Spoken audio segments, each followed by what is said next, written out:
L'histoire et le processus de conscientisation politique des masses populaires suivent un cheminement dialectique qui échappe à la logique réactionnaire, décide le capitaine Thomas Sankara. Nous sommes dans une émission portée donc sur l'avenir du Burkina Faso, l'avenir des États sahéliens, l'avenir du monde libre, des États africains libres. À travers donc cette émission, nous abordons des thématiques très sensibles qui concernent l'avenir de l'Afrique, du Burkina Faso et des pays du Sahel. Pour ce numéro, donc, nous allons parler essentiellement de deux faits majeurs. La rencontre des ministres des Affaires étrangères, bien sûr, tenue du côté de Bamako au Mali pour sans doute harmoniser les points de vue par rapport donc à la gestion du monde et sans doute pour pouvoir répondre efficacement à certaines injonctions. Et la deuxième préoccupation que nous allons soulever donc dans cette émission est la question entre le Niger et le Bénin par rapport donc à l'ouverture des frontières. Qu'en est-il exactement avec, bien sûr, les préalables posés par le Niger? Nous allons donc en parler avec nos panélistes. Nous avons dans ce studio Alouna Traoré. Il est sans doute militant et témoin vivant de la révolution d'août 83. Bakary Kaboré, juriste et analyste politique. Et enfin, Labidi Naba, porte-parole du mouvement Face aux causes et un membre influent de la CNAVC. Camarades, bonjour. Et bienvenue donc à l'émission. Merci pour ce temps consacré à la chaîne de télévision C360. Camarade Traoré, nous sommes dans une dynamique où l'AES veut se donner les moyens de réagir par rapport donc à la gestion du monde. Il y a tellement d'intrusions dans bien sûr la gouvernance de l'AES et les ministres des Affaires étrangères se sont réunis à Bamako pour déjà harmoniser les points de vue et les sorties médiatiques par rapport donc à ces intrusions. Quelle analyse faites-vous donc de cette rencontre? Il faut saluer la rencontre. La rencontre est le témoignage de la mise en route commune d'une idée, d'une vision partagée. L'AES, la Confédération des États du Sahel, doit parler d'une même voix. Absolument. Et pour parler d'une même voix, il faut qu'on accorde les violons. Ce qui va et qu'est-ce que nous recherchons en AES et qu'est-ce que nous voulons pour l'espace AES. Dans un passé, nous étions de la CEDEAO. Nous avons quitté la CEDEAO parce qu'elle était arrimée et travaillait pour l'impérialisme. Donc cette dissécation-là, si elle est bien faite et bien comprise, les puissances impérialistes interagissent en Afrique occidentale à travers des structures, des organisations sous-régionales qu'ils pilotent, où c'est eux qui payent les fonctionnaires, c'est eux qui assurent tout. Maintenant que nous avons quitté une façon de voir, la façon dont la CEDEAO marchait ne convenait pas à nos États. Tout à fait. Qui sommes en quête de souveraineté. Nous voulons réfléchir par nous-mêmes, décider par nous-mêmes de quoi sera fait notre avenir. Ça, c'est l'AES comme ça. En CEDEAO, les gens ont réfléchi pour les gens de la CEDEAO. On se demande s'ils savent où ils vont. Mais toujours est-il qu'en AES, nous savons où nous allons. Nous voulons le bonheur des populations et des masses fondamentales. Si ceci est bien compris, nous pouvons coexister, la coexistence pacifique. Tout à fait. Nous pouvons nous entendre, puisque les peuples de la sous-région ont la même histoire, les mêmes croyances et les mêmes convictions. Si ça ne va pas, c'est qu'il y a une personne étrangère à l'intérieur. Tout à fait. Le diviser pour régner est la marque de fabrique des puissances impérialistes. Si vous avez remarqué ces derniers temps, le déroulé médiatique, le narratif, pour créer le ça va pas, la façon dont ils ont mis dans la tête des peuples et du monde que le Sahel est une terre pauvre et aride, pays pauvre très endetté et aride, il n'y a rien à tirer, ils sont en train de faire courir le bruit selon lequel l'insécurité a un territoire, il s'appelle l'AES, la désorganisation a un territoire, il s'appelle l'AES, d'où eux, en bon humaniste, ceux qui sont à la recherche des causes perdues. Là encore, il faut se questionner. ce n'est pas des causes perdues. Ils vendent l'insécurité de l'AES pour pouvoir cultiver l'occupation, la recolonisation de nos États. Et les pièces maîtresses de cette aventure-là, c'est des structures sous-régionales, genre CEDEAO et autres, et par le biais de la monnaie. Bien le comprendre, l'accepter et savoir que le terrorisme que nous avons n'est rien d'autre que la métamorphose des puissances coloniales contre nous. La France en tête et l'Union européenne. Vous avez suivi les déclarations du général disant que nos États étaient occupés à plus de 50%. Et pourtant, nous vivons, nous chantons, nous rêvons et nous nous défendons. Et l'ennemi est en difficulté sur le territoire de l'AES. Donc, cette tribune qui s'offre à nous, la CEDEAO, nous avons des rencontres avec la CEDEAO. Entre hommes civilisés, ayant la même histoire et partageant les mêmes problèmes, on peut s'entendre sans intervention extérieure. Tout à fait. Si ça ne va pas entre l'AES et la CEDEAO, c'est qu'il y a une main étrangère. Oui. Voilà. La façon de définir l'avenir en AES, nous la définissons contrairement à la démocratie préfabriquée, dictée, parce que l'Occident a un narratif. Droits de l'homme, liberté de la presse et les élections. Et sauvegarder les frontières héritées de la colonisation. Ça veut dire quoi? C'est les termes qui répondent à la division de nos États. Si les Noirs s'entendent, la cause est perdue pour eux. S'arranger, faire tout pour que les Noirs ne s'entendent pas. On pose des actes salvatrices au Burkina. Nous luttons pour libérer le pays. Et en AES, nous luttons pour libérer les États de l'AES. Et les populations elles-mêmes, elles sont satisfaites de ce qui se fait. Oui. Il y a la transparence. C'est le peuple qui est au combat. Nous voulons gérer nous-mêmes nos ressources. Oui. Ce qui n'est pas entendu par les États pilotés par la métropole. Oui. Sinon, entre nous, nous pouvons très bien nous entendre et coopérer. La libre circulation des biens et des personnes, vous avez remarqué en si peu de temps, en moins de 5 ans, l'AES a posé des pas de géant dans l'intégration des peuples d'Afrique occidentale. Tout à fait. Je pense qu'encore une fois, nous allons à ces négociations-là avec la conscience tranquille. Nous ne serons plus CEDEAO, ça c'est fini. On va traiter en adulte, entre personnes de bonne éducation, et on pourra respecter l'entité qu'est l'AES et la CEDEAO. D'accord. Camarade Labidi, à Bamako, il a été question donc de définir des nouveaux paradigmes pour la communication de l'AES pour être beaucoup plus efficace.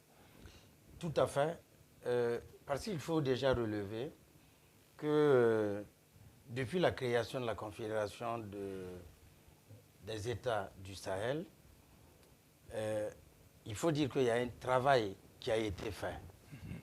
Le camarade président Assimi Goïta du Mali a fait beaucoup de choses. Il a posé les jalons de cette confédération. Il y a eu beaucoup de réalisations sur les 3 plans fondamentaux de l'AES, au plan diplomatique, au plan du développement et au plan de la défense-sécurité. Tout à fait. Et à l'arrivée du camarade capitaine Ibrahim Traoré à la présidence en exercice de la Confédération de l'AES, tout de suite, rapidement, il a été justement déroulé une feuille de route. Les travaux sont tenus même à Ouagadougou, où laquelle feuille de route comporte un certain nombre d'actions à opérationnaliser.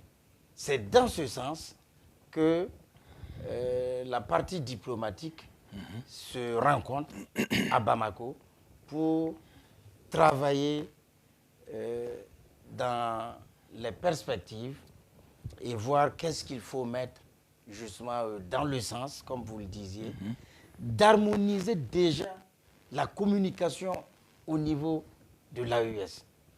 Il ne faut pas que le Burkina Faso parle de lui-même, parle seul, ou le Mali parle seul, ou encore le Niger.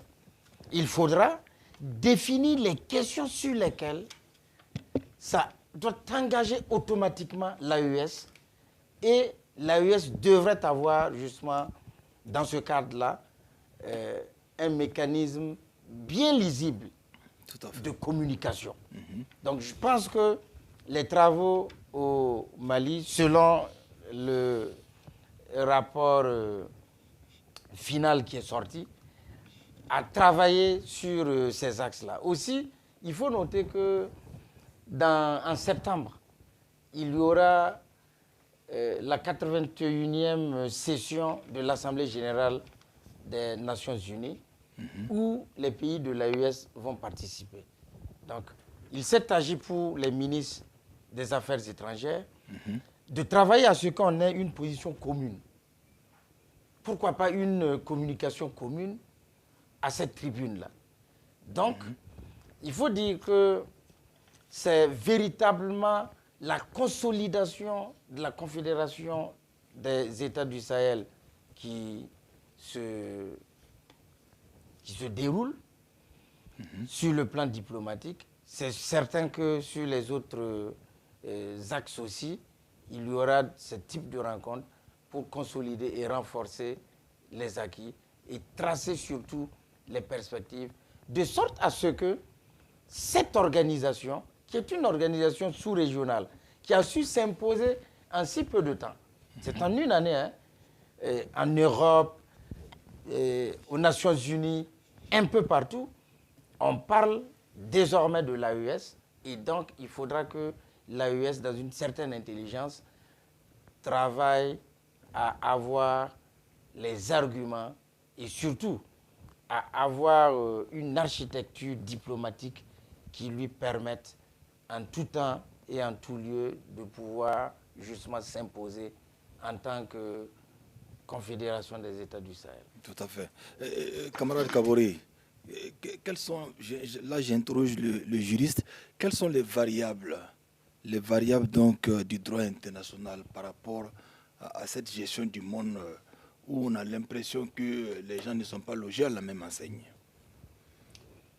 Alors, ce qui est important de notre point de vue par rapport à cette rencontre de Bamako, et c'est qu'on peut retirer, qui soit en lien direct avec votre question, les variables, effectivement, dans lesquelles, sur le plan international, on a le sentiment que tous les États, malgré effectivement les conventions internationales qui régissent les relations diplomatiques, toutes les questions liées aux droits de l'homme sur le plan international, dans le cas de l'ONU, on a le sentiment que tout le monde n'est pas logé à la même enseigne. Vous savez qu'à un moment donné, le droit international était devenu comme un droit qui est appliqué à la tête du client. Vous avez même remarqué que le président américain, qui est là actuellement avec son administration Donald Trump, il avait tenté même de court-circuiter l'Organisation des Nations Unies, qui est notre organisation commune, en créant ce qu'on appelle son Conseil de paix.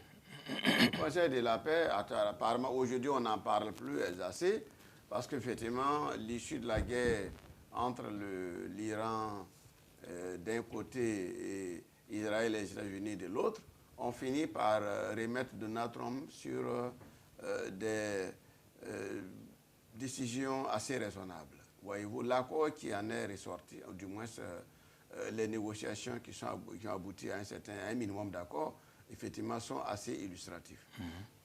Alors, donc, vous allez comprendre que sur le plan international, on n'a jamais considéré qu'effectivement tout le monde pouvait être égaux, au-delà effectivement des affirmations et des déclarations. Alors, vous savez très bien que dans la Charte des Nations Unies, qui a été adoptée en 1945 à San Francisco, il a été dit clairement que les peuples ont le droit à déterminer librement leur mode de gouvernance et aller vers un choix souverain par rapport à la manière dont ils voulaient être gouvernés. Or, au-delà de ces textes et de ces déclarations, il n'y a pas une traduction concrète dans la réalité des relations diplomatiques internationales, en tout cas entre les États.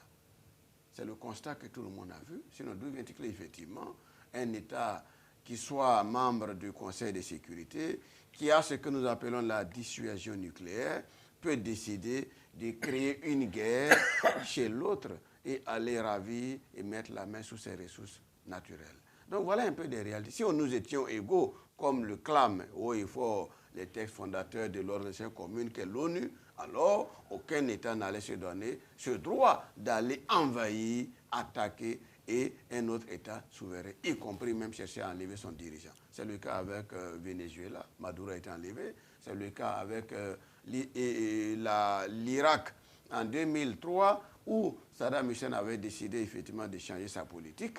Cela a suffi pour que les États-Unis viennent effectivement taper du poing sur la table, remettre l'ordre politiquement, chasser Saddam Hussein et enfin le pendre un jour de tabasquer comme un mouton. Donc vous comprenez. Donc voilà un peu la vision au-delà des textes sur lesquels effectivement on clame il faut être égaux. Voilà un peu le comportement dans la réelle politique de la géopolitique internationale. Donc du coup, ce qui s'est passé à Bamako vient encore une fois de plus nous convaincre de la nécessité d'aller, comme ils l'ont dit, consolider effectivement la coordination diplomatique, aller vers effectivement une adoption d'une feuille de route commune afin de pouvoir régler et régenter nos relations et nos réalités. Il y a 4 points principaux sur lesquels la réunion des ministres des Affaires étrangères de l'AES à Bamako le 20 juin a produit et que nous avons peut-être l'occasion d'espérer. Premièrement, il y a le point sur la stratégie diplomatique commune. Il faut que les États comprennent que si nous devons être forts, nous faire entendre sur le plan international, il va falloir très bien que nous soyons unis. Au-delà des autres aspects, que nous soyons unis sur la voie qui va porter notre message sur le plan international. Deuxième élément qui est important, c'est la sécurité et la souveraineté. Vous savez très bien que l'AES, les 3 États, sont confrontés depuis un bout de temps à la l'hydre et à la menace terroriste. Il va falloir quand même gérer cette situation avec beaucoup de succès. Nous avons des partenaires internationaux qui sont d'accord avec nous, qui sont à nos côtés, qui acceptent de nous donner le matériel militaire qu'il faut et qui nous permettent de lutter efficacement. Troisième point qui est important de la réunion des ministres des Affaires étrangères de Bamako du 20 juin, c'est le fait qu'il y a une lutte informationnelle à gagner, à engager et à gagner. L'AES est toujours, comme les autres États, victime effectivement d'un narratif faux, créé de toutes pièces dans le but, effectivement, de s'aimer la zizanie au sein de l'aide et au sein de ces institutions confédérales. Voyez-vous, vous allez voir effectivement le foisonnement des fake news, des informations infondées, le narratif créé de toutes pièces afin de déstabiliser la vision de l'AES parce qu'elle est souverainiste. Et dans la tête de ceux qui le font, elle ne doit pas prospérer, elle ne doit pas sortir vainqueur. Parce que si elle sort vainqueur, ça va inspirer d'autres personnes en Afrique à prendre, à emboîter le même pas. Et 4e élément important, c'est effectivement les préparatifs internationaux. Le collègue Labidi, camarade Labidi en a parlé. C'est fait, il y a en septembre prochain la 81e session de l'Assemblée générale des Nations unies qui se tiendra effectivement à son siège à New York.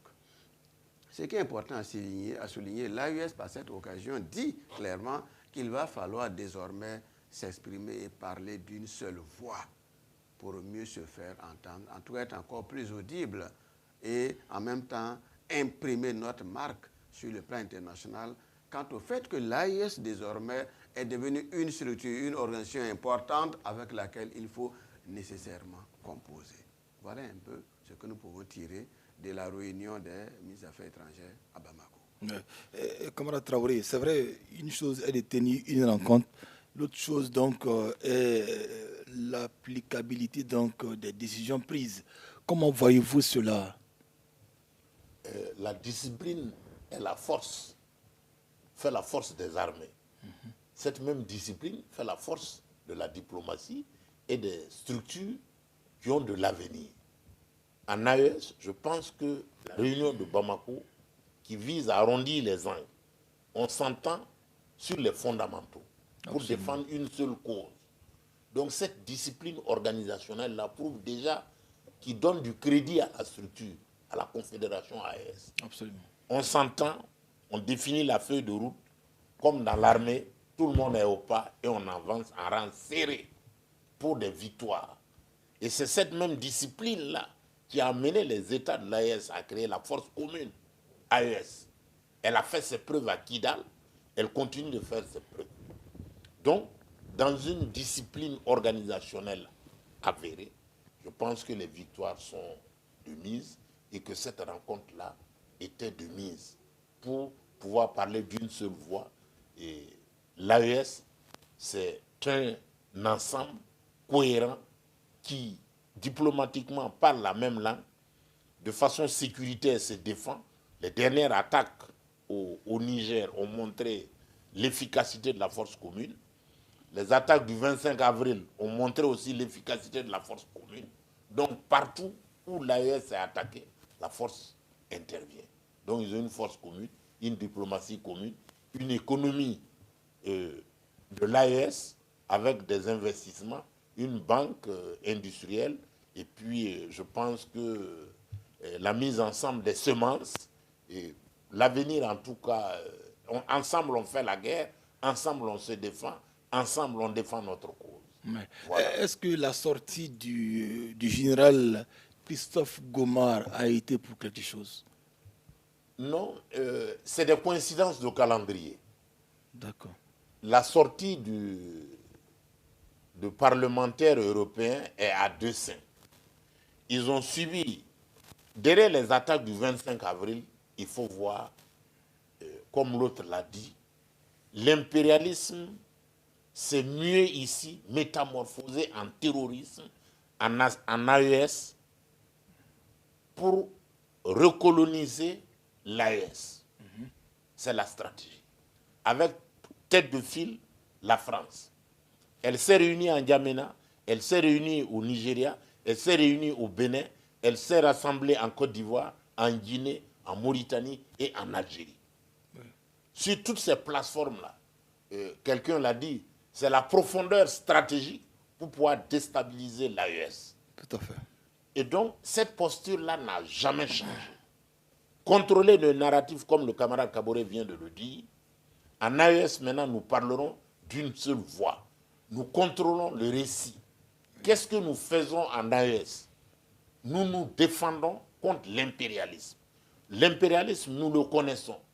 C'est le terroriste que nous avons en face. Parce qu'il y a bien quelqu'un, quelque part, qui arme, qui soutient logistiquement, en moto, en argent, en somme, en monnaie sonnante et trébuchante, en carburant, en conseiller militaire, mieux des drames. Comment des terroristes, des rebelles peuvent se procurer des drones et ils défendent avec des armes de dernière génération. Ce n'est pas de la magie. Il y a bien quelqu'un quelque part qui nous fait la guerre. Tout comme à la Première ou à la Deuxième Guerre mondiale, l'Occident, la France encore, elle a trouvé les nègres de service pour faire sa guerre. Dans le cas précis du terrorisme, la France recrute des mercenaires ukrainiens et partout sur la planète Terre pour faire la guerre à l'AES. Il faut le dénoncer, il faut le comprendre et l'expliquer chaque fois que besoin est que nous sommes attaqués par la France. Il faut suivre, c'est elle qui communique pour ceux qui nous attaquent. À toute attaque, vous trouvez le communicant, donc le général qui parle à l'Union européenne est un communicant terroriste. Il prépare d'autres attaques. Ils ne sont pas à leur dernière attaque. Le général communique pour dire ce qu'ils vont faire. Il y a l'insécurité en AES et eux, en bons humanistes, en bons sauveurs, doivent intervenir en AES. Donc le message est bien compris, 5 sur 5. Nous les attendons de fermeté de pied, qu'ils viennent. L'échec sera en tout cas assuré. Oui.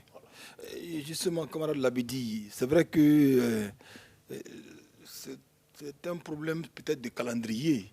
Mais quand vous regardez un tout petit peu ce qui s'est passé, non seulement on fait une sortie au niveau du Parlement européen, on parle du Burkina Faso,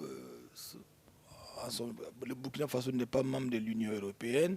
Deuxièmement, on envoie un émissaire pour rencontrer le président du Faso après avoir voté. Et je ne sais pas, quelques lois, etc., pour pouvoir condamner le Burkina Faso. Comment vous voyez ces coïncidences avec déjà ce que les ministres des Affaires étrangères sont en train d'entreprendre? Il faut dire que ça pourrait paraître une coïncidence, mais si nous savons qu'aujourd'hui, tout ce qui se passe dans l'espace AES est minutieusement suivi par ces blancs-là. Oui. Et que la riposte, c'est-à-dire à chaque fois, le stratagème pour nous créer des problèmes, pour arrêter notre dynamique, que ce soit diplomatiquement, que ce soit militairement, ou même par le narratif cognitif, ils trouveront toujours des choses parce qu'ils rentrent automatiquement en laboratoire pour cela. Il faut dire que la session n'a pas été convoquée pour parler de l'AES. La question d'ailleurs... Mais ça a été fait à dessein quand même, la sortie Oui, en fait, j'en viens, puisque la question à lui poser, quand j'ai suivi l'éditorial que vous avez donné, n'avait rien à voir avec le Burkina Faso. On demande à un individu les investissements militaires français, en tout cas européens, de parler de cette question. Et tout de suite, il saute sur le Burkina Faso. Oui. Donc ce hors-sujet-là est tenu à dessein. C'est-à-dire, on sait que les diplomates de l'AES sont en conclave. On sait déjà que nous sommes engagés, qu'ils sont engagés perpétuellement pour déstabiliser l'AES. Et donc, à chaque occasion, il faut créer, justement, il faut mettre les bâtons dans nos roues. C'est pourquoi ce monsieur Gomart, c'est Gomart, non? C'est Gomart. Vraiment, son nom même dénote déjà... Un ancien général. Oui, dénote déjà de la mauvaise foi que ce type a.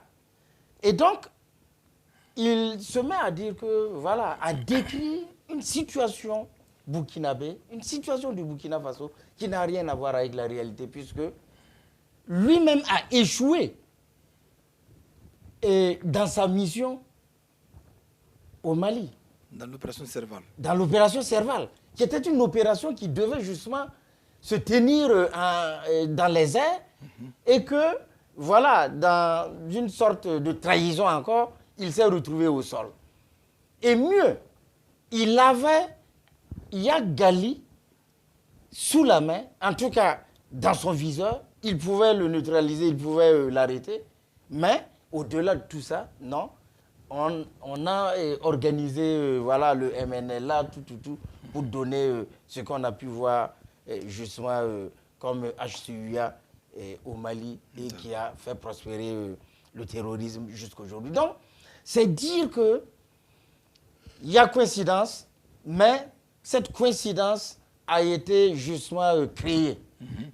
Elle a créé, c'est-à-dire il y a eu une opportunité qui s'est présentée, cette réunion de nos braves diplomates, et donc tout de suite, lors de cette session parlementaire de l'Union européenne, il faut venir sur le Burkina Faso. Et mieux, les événements qui ont suivi démontrent l'insidieuse volonté justement de cibler l'AES. Puisqu'après, on envoie un émissaire, comme si la résolution qui venait d'être prise n'avait ni effet, et il vient gaillardement, pensant que justement les responsables burkinabés vont le recevoir comme dans le bon vieux temps, où quand ils viennent ici, ils viennent en maître. Et donc, je pense que c'est la réalité du terrain qui va leur montrer qu'ils se trompent non seulement de registre, de terrain, surtout d'espace, et que nous sommes véritablement avisés à toutes leurs manœuvres, qu'elles soient cognitives, qu'elles soient subtiles ou ouvertes. Nous savons où ils veulent aller, et je pense que la veille citoyenne, dans les jours à venir, va leur démontrer que ce qui a été fait ne prospérera pas, et pire, s'ils restent dans cette posture, je pense que la rupture sera brutale. D'accord. Camarade Kabore, comme le disait un vieux de mon quartier à Carville Nord à Bobo Yulasso, il faut que les Européens nous prennent au sérieux. Parce qu'on ne peut pas comprendre quand même que les 27 États qui constituent l'Union européenne, il y a des États quand même qui sont censés réfléchir par 4 fois. Quand vous prenez les pays scandinaves, que ce soit la Norvège, ce sont des pays quand même qui ont le coffre dans l'intelligence, dans la réflexion. Comment ces pays peuvent se laisser mener par la France? On vient pour parler d'une commission qui devait réfléchir sur les difficultés d'approvisionnement dans les usines d'armement en Europe, et on saute sur le Burkina Faso, comme si le Burkina Faso était un État européen. Comment vous voyez un peu ces incohérences au niveau de l'Europe? Quand même, il y a des pays quand même qui sont considérés comme des pays sérieux. Quand vous prenez les pays scandinaves. Oui, c'est vrai ce que vous dites. Alors, lorsqu'on tient compte de la posture des pays scandinaves, qui sont classés selon l'IDH et l'IDH, l'Institut de développement humain, alors donc des Nations Unies, chaque fois on fait le classement.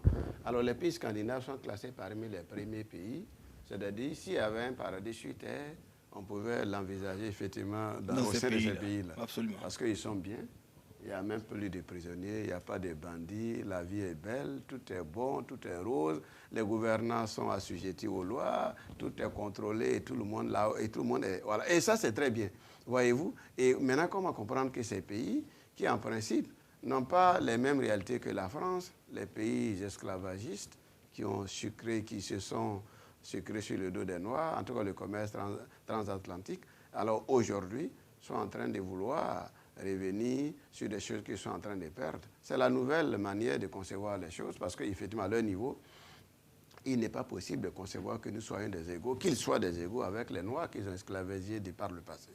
Comprenez très bien que leur attitude n'a pas changé. En réalité, c'est leur nature réelle. C'est-à-dire, ils ont toujours considéré que dans leur tête, alors la fois dernière, moi, j'avais évoqué le fait que le Code noir, qui a été supprimé 178 ans après, effectivement, l'abolition officielle de l'esclavage dans les colonies françaises, c'est-à-dire en 1848, alors n'a pas encore quitté, effectivement, le subconscient et la mentalité des Européens. Lorsqu'ils nous regardent, ils nous voient en réalité, s'ils n'ont pas le courage de l'avouer, ils nous voient en esclavage, en esclaves, en des grands enfants. Donc, c'est cette mentalité, malheureusement, qui continue de perdurer dans leur subconscient. Et lorsqu'il s'agit de nous, alors ils adoptent ce comportement, cette attitude. Et vous devez le comprendre. Ils sont logiques dans leur manière de faire.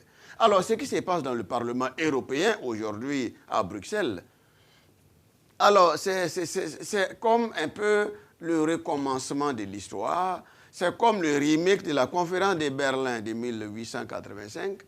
Lorsque, effectivement, les Européens se sont réunis pour se partager l'Afrique.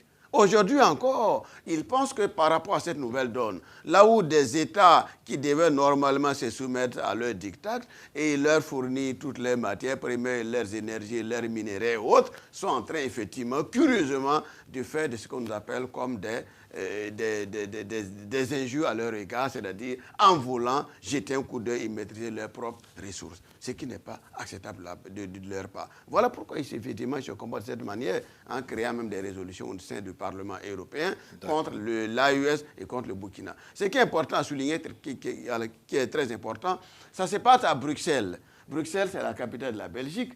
Rappelez-vous très bien qu'au moment où on devait partager l'Afrique, le roi belge de l'époque, Léopold II, il s'est approprié à titre privé une portion de l'Afrique qui, curieusement, est 80 fois plus étendue que son propre royaume. C'est-à-dire le Congo, la République démocratique du Congo, aujourd'hui, l'ancien Zaïre. Et donc, alors, avec ce genre de comportement, on ne peut pas comprendre que ces mêmes personnes, maîtres dans leur tête depuis très longtemps et toujours jusqu'à présent, ne peuvent pas nous traiter de cette manière. Donc, voilà le fruit, ce qui a amené le général Goma, parce qu'en réalité, c'est un militaire qui parle.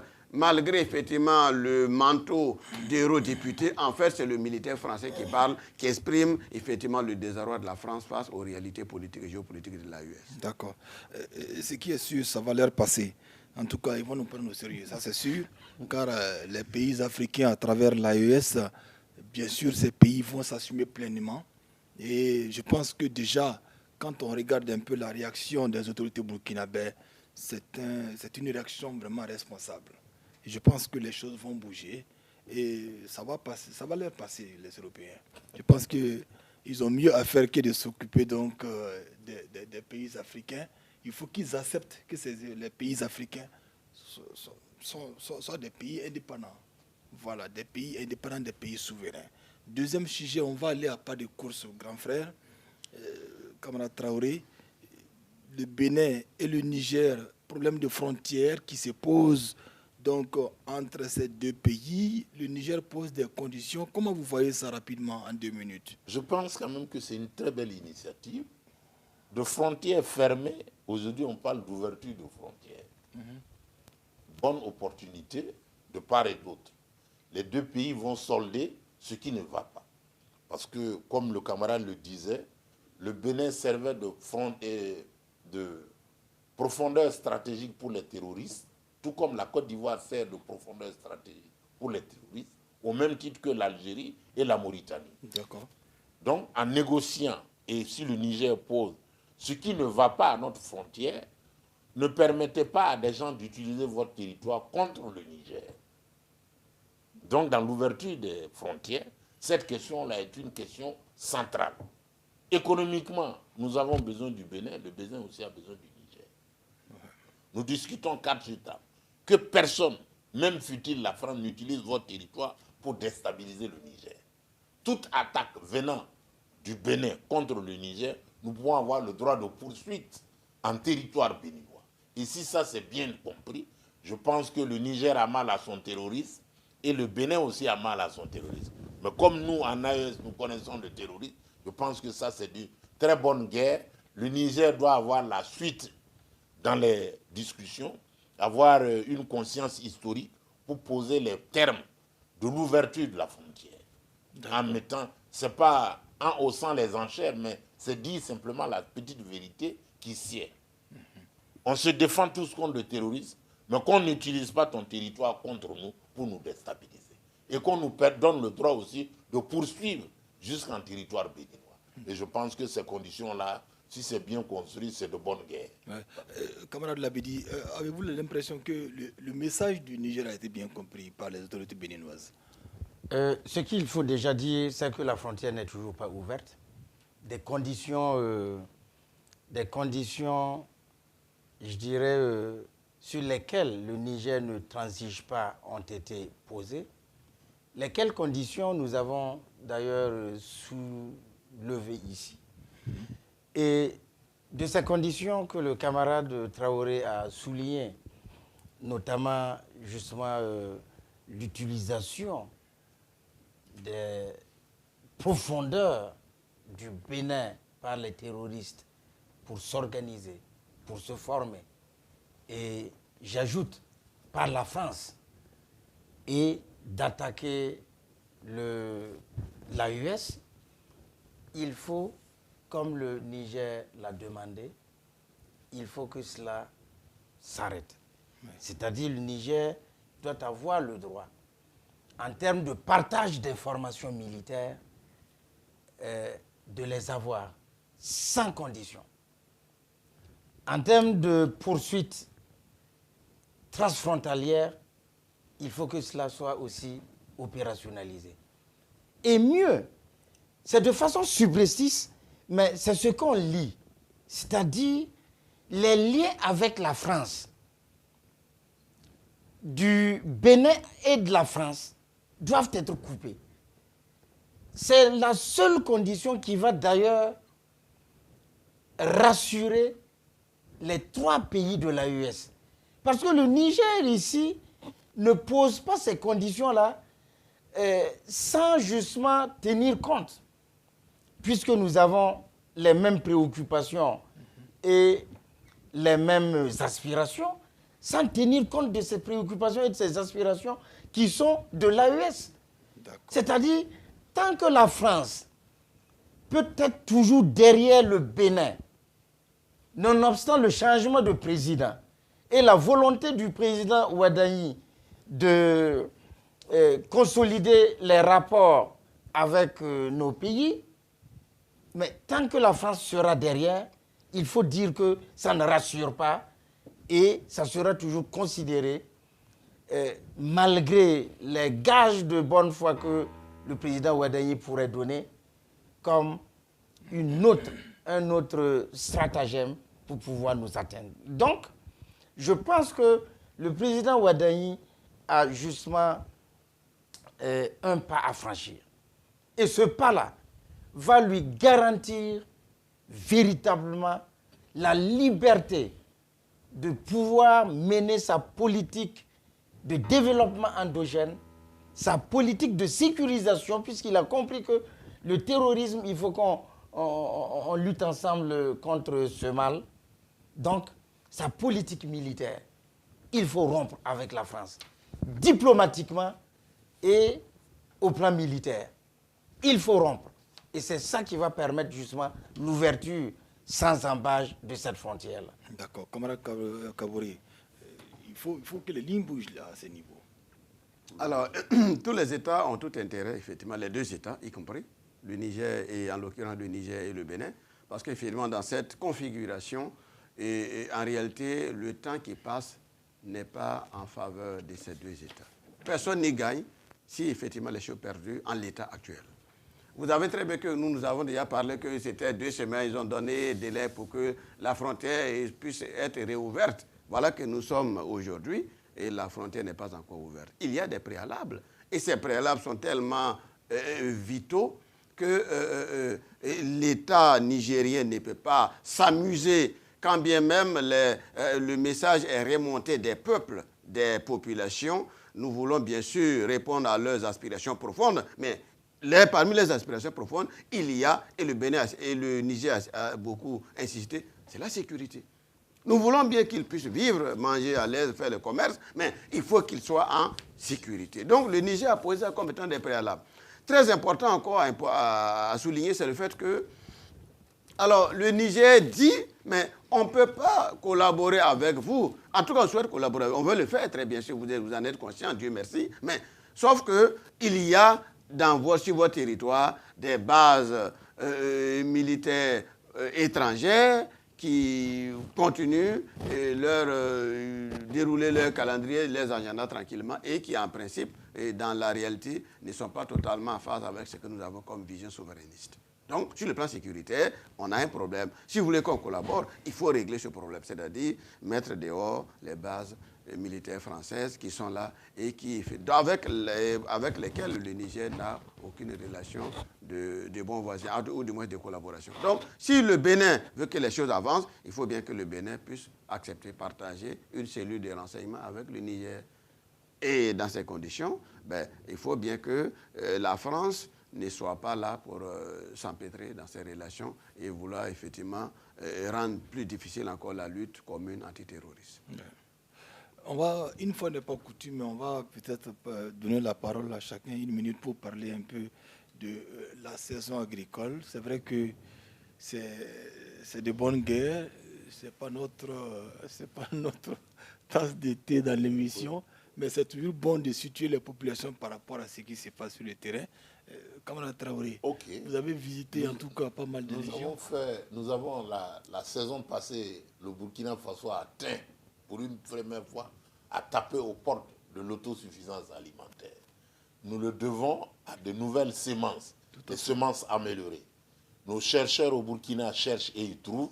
Ils ont trouvé des semences améliorées qui nous permettent la productivité sur des portions de terre. Et il y a eu l'offensive agricole de l'initiative présidentielle. Tout à fait. La présidente a lancé près de 8000 VDP agricoles pour changer les données. Et donc ceux-là sont partis munis d'un savoir-faire, de l'usage de semences améliorées pour la saison 2000, la nouvelle saison pluvieuse. C'est la pluviométrie. Si elle est, on souhaite avoir une bonne pluviométrie pour pouvoir mettre en route tout ce déroulé. L'initiative du camarade président, en tout cas, on va encore rebeloter pour l'autosuffisance alimentaire. En tout cas, tous les plans sont mis en œuvre pour faire de bonnes récoltes. Absolument. Camarade Labidi. Merci. Pour ajouter à ce que le camarade Traoré a dit, il faut justement relever qu'effectivement, l'année passée, en termes de récolte, ne serait-ce que sur le riz, nous avons dépassé justement les prévisions. De la consommation, en tout cas des attentes de 850 000 tonnes, nous avions produit 1 800 000 tonnes. C'est-à-dire que le grenier du Burkina en termes de riz était plein. Sur les autres récoltes, c'est un peu pareil. Mais tout cela est dû justement à une politique à une vision politique qui a été justement engagée par, depuis l'avènement de la Révolution, l'initiative présidentielle agricole et l'offensive agricole, tenue aussi par un soldat de l'agriculture, le camarade Sombier, qui nuit et jour est sur le terrain. On ne peut même pas le trouver au bureau. D'ailleurs, il dit que c'est sur le terrain qu'il faut l'attendre. Donc, pour parler aux producteurs, c'est les producteurs d'ailleurs qui ont beaucoup de choses à dire, puisqu'en termes d'intrants, en termes de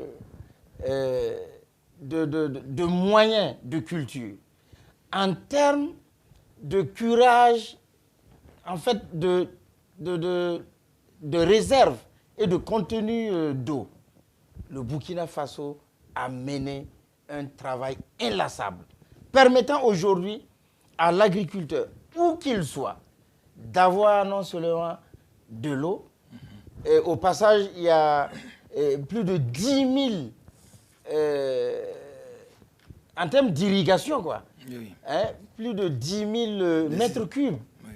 Hein, Les systèmes d'irrigation. Tout à fait.